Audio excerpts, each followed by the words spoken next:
Hey everybody, it's Master Gallengeist here, bringing you my review of the latest episode of Alien Earth, Episode 7, Emergence. Let's see... Yes. So, this was a good episode and really kind of sets us up for the endgame scenario at this moment. We have gotten the collision of Weyland-Yutani and Prodigy. We have gotten the collision of what Prodigy has been doing with the hybrids and what Kirsch has been doing on in the background. So, we see that Slightly is attempting in any kind of fashion to salvage what is going on here. Now, I do like these actors because they definitely are showcasing off how children would react in these situations. They wouldn't, Slightly doesn't even consider for the moment that Morrow was lying to him about his family. Either that he didn't kill them, or that he even had contact with them. Especially with regards to AI and artificial intelligence and everything. I mean, going on right now in the world, deep faking his mother's voice and everything would have been within the realm of possibilities for Morrow. However, he does not want to take that chance and is doing his best to handle all this shit. And it's really funny because a lot of people would be able to probably say that this is a child, when we get to a certain point in the episode, who is just making excuses. He is not. He has had a hard, difficult fucking time and has not been given all the information that he needs, especially from Morrow, to deal with what's kind of going on here. So we see him attempting to help Arthur. He's got him hidden under his charging bed. He attempts to actually feed him some kind of liquid sustenance. However, it kind of burbles out, and the fucking facehugger keeps kind of, grappling, and tightening harder with its tail. It's like, shit, fuck, damn.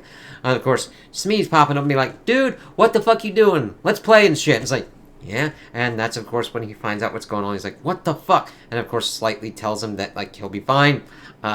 That he just needs to help him. And Shmi's like, no.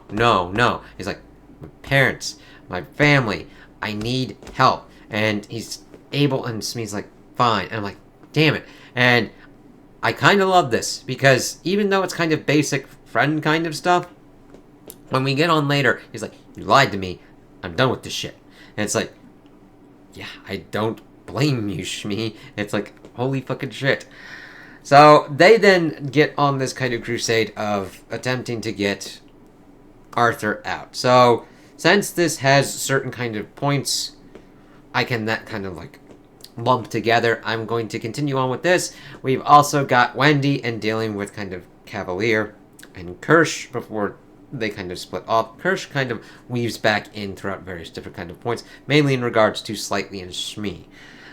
So we got Wendy and the rest of the hybrid kind of things going on, and we get Boy Cavalier and the Eye motherfucker. So we see that Shmi and Slightly are pretty much carrying Arthur out. They're trying to figure out the best kind of ways to kind of get out. And they're kind of stuck at a certain point, and Kirsch is like, what are you fucking doing? Take this elevator, go to the beach, you're fine. It's like, what's your fucking game plan here? And it's kind of funny. It's not... It's more that, it's a challenge for Kirsch, if that makes sense, as we kind of get along, and that he's mainly using this to, fuck over Morrow, and just letting the kids kind of get there through it. So we also see that Prodigy has people circling the island. That kind of works within the realm of what goes on with Wendy and Joe later on. But they kind of have to buck off a path, and they've got Arthur down, and they're like...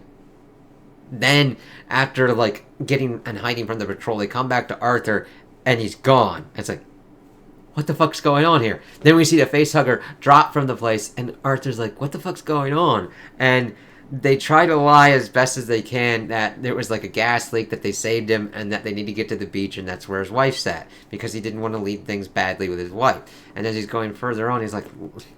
You guys can't lie very well. You have to learn to lie, and this is not really convincing. It's like, whatever it is, I really actually love a very core aspect of this series is about, parents and growing up and everything like that. Arthur's doing great things here, because, listen, whatever it is, let's go back there and see what kind of goes on. Because Arthur, it's funny because they're like, where the fuck is Arthur? He didn't leave the island, and they kind of try and interrogate the Dame, Dame Sylvia, about this as well, because he turned off the trackers, and they're trying to figure out what's kind of going on here. But he does, even though he has been completely and utterly fucked up, you need to set those standards that, like, you need to come and talk with us. Like, that's fine. Open communication is good. However, this isn't really going to help Arthur in this scenario because he is already perma-fucked. But they're like, no, let's just keep going on, and they kind of attempt to do that. Let's see.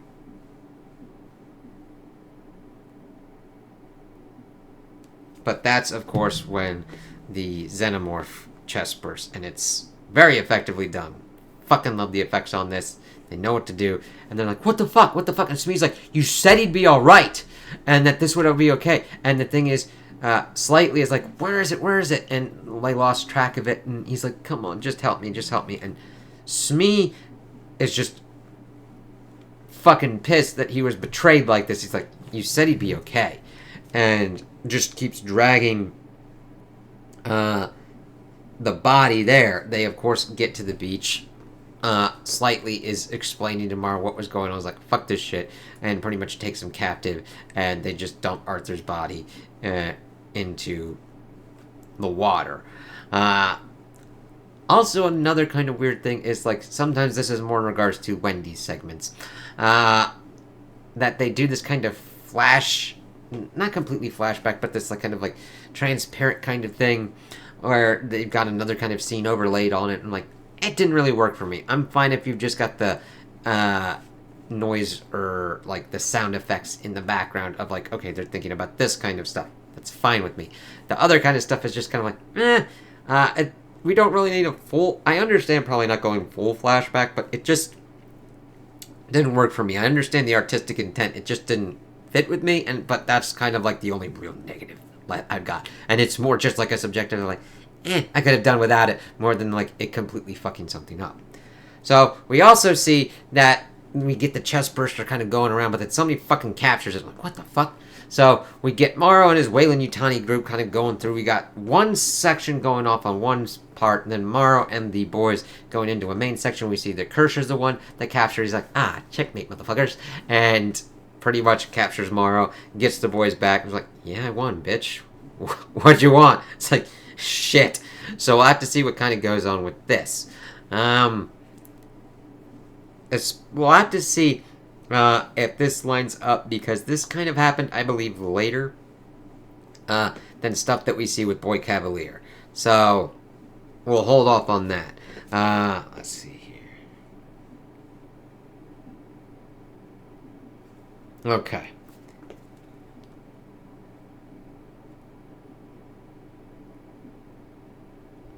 Yeah, that's good. So, we had also seen that Kirsch and Boy Cavalier were figuring out what was going on. They're like, they capture the flies, pretty much put them back into containment, bringing up the whole thing that they pretty much eat inorganic matter. So, it's like, okay. And they pretty much do talk that, like, Isaac Toodles is dead. It's really interesting because Kirsch calls him Isaac first before then relaying it to Boy Cavalier that Toodles, you know what I mean? And just being like, oh, there's $6 billion down the drain, being like that he's dead. And they're going to attempt to potentially back him up, but I'm pretty sure that, like, he's dead. So we'll see how that kind of works out. Because Wendy's like, what the fuck? He's dead. What? And pretty much realizing beyond the shadow of a doubt that they are not safe there, and that these people do not know what they're doing, and they're just being fucking assholes. Boy Cavaliers are like, oh, fuck, shit. But Kirsch shows like, yeah, my kid wasn't careless. This was a planned thing by the eyeball motherfucker. And of course, that gloams just... Boy Cavaliers are like, ooh, alright, fine, fuck this, let's do this.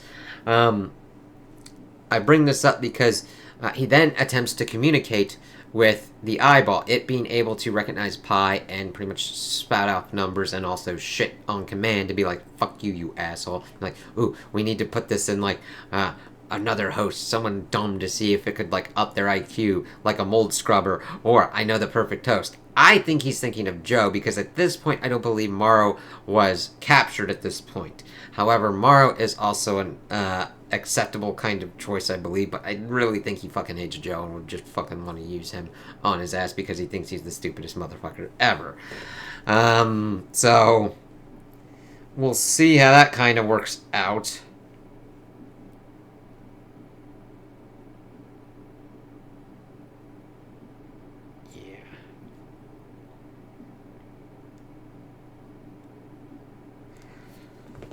So, Wendy is like, this is bullshit, and decides to go to Nibs and Curly, and is attempting to go to any kind of other place for the hybrids to kind of get them out. Nibs decides to join them. Curly's like, no, and is like, goes back to Dame Silva and to try and figure out what's going on.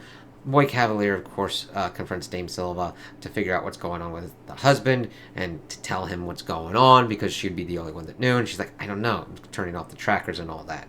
And Curly's just lamenting how hard life is. Nibs is like, alright, fine. Fuck this shit. Let's get out of here. So they're pretty much trying to book it through. They get intercepted by Weyland Yutani's kind of second group. But before they escape, Wendy decided to let loose the Xenomorph. One, because I do believe that she does not think that they should be caged up, i.e., all those kind, like, I understand trying to assess specimens and such. However, she understands that this is not a true scientific kind of thing. This is a bullshit power play, and that if they're going to be assholes, at least give the motherfucker a fighting chance. And then the Xenomorph tears through the facility and actually comes around to a certain kind of point, and then Wendy's able to pretty much get in contact with the Xenomorph and have it just like rip the fucking shit out of the Weyland Yutani place, and is able to actually touch such pet it. And Nibs is kind of like, ooh, what the fuck's kind of going on here? Joe's like completely freaked the fuck out, and it's like, you let that fucking thing loose. And it's like, yeah. And I think I told it to kind of hide and follow and stick in the background. I was like, yeah.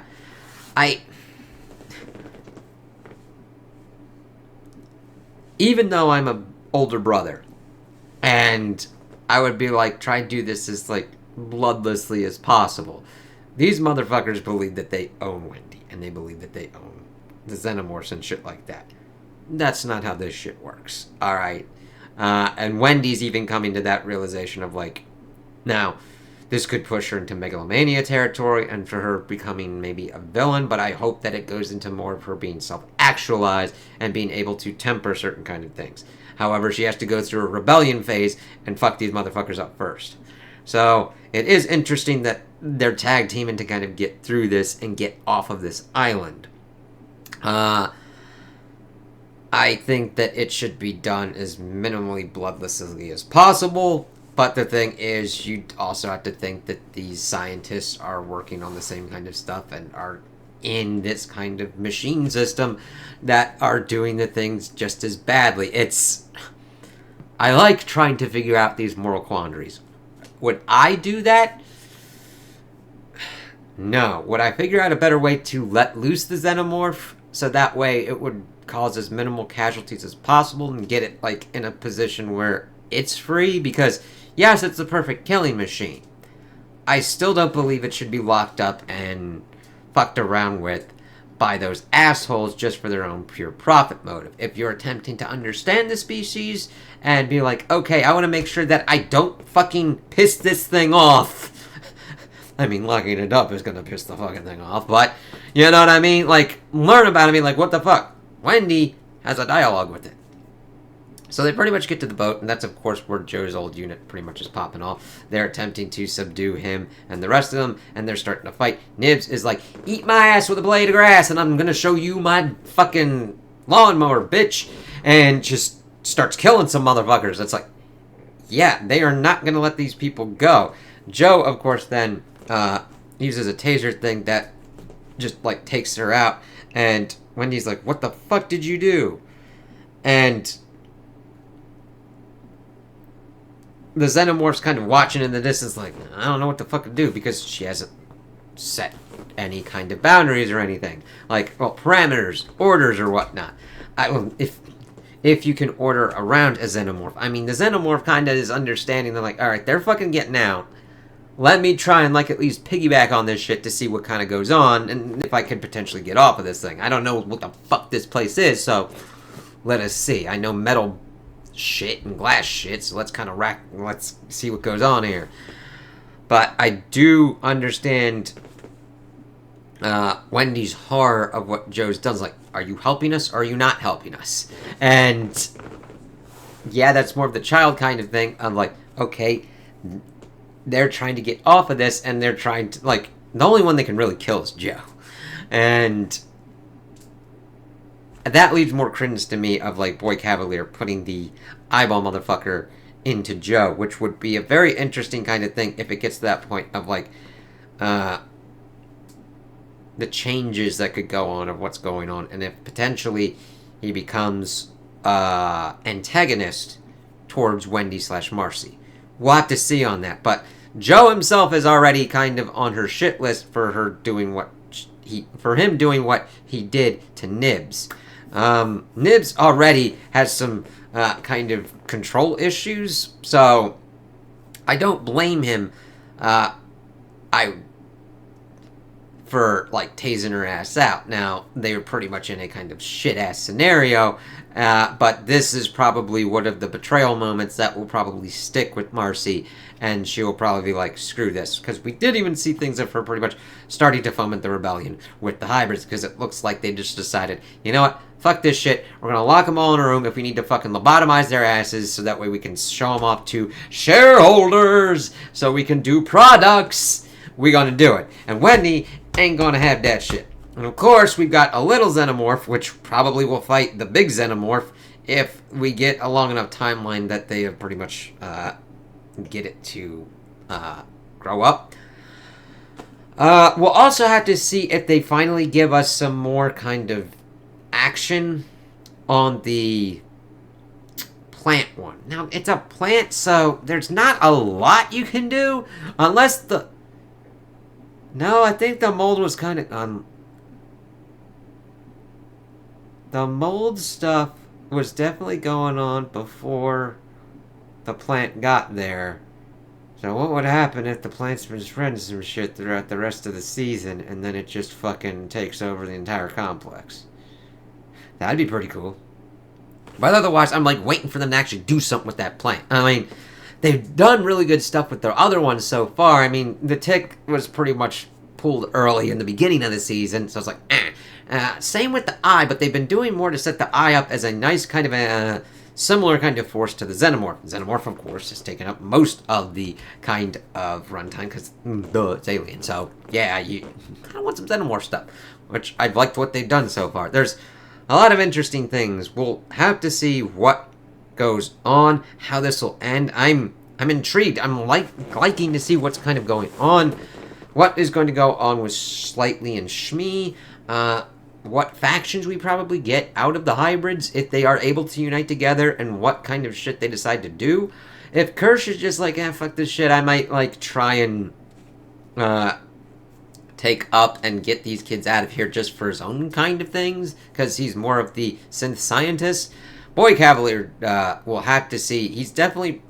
I don't know if he'll survive this season. I mainly only say that because he's a dumb fucker, and he could also get fucked by the eyeball. But we'll have to see. There's a lot of different kind of routes they can take antagonistical force-wise. You do need one of the corpo motherfuckers to be an antagonistical force, because that's really a driving force of, like, weaponizing and profitizing these fucking... and, like, to them, animals, to us, crazy-ass creatures that, like, are like, and then also people. It's fucking... I just like all the different kind of elements. We'll have to see. I wouldn't mind him being the kind of background antagonistical force for the most part in subsequent seasons. But I think there's a lot of different kind of proof for other kind of ones to kind of pop up here, depending upon what goes on. We could even shift to him being the quote-unquote protagonist if Wendy decides to go full-ass villain, but I am pulling for hopefully that she gets more of the self-assertiveness and not going, like, megalomaniac asshole kind of mode. So, we'll see what goes on. I enjoyed this. I like the threading of everything together, and it'll be interesting to see how this is handled in the season finale. So those are my opinions on the episode. Tell me what you guys think in the comments below. If you liked it, if you didn't like it, if you agree with me, if you disagree with me. Also, like and subscribe, and I hope you have a good day.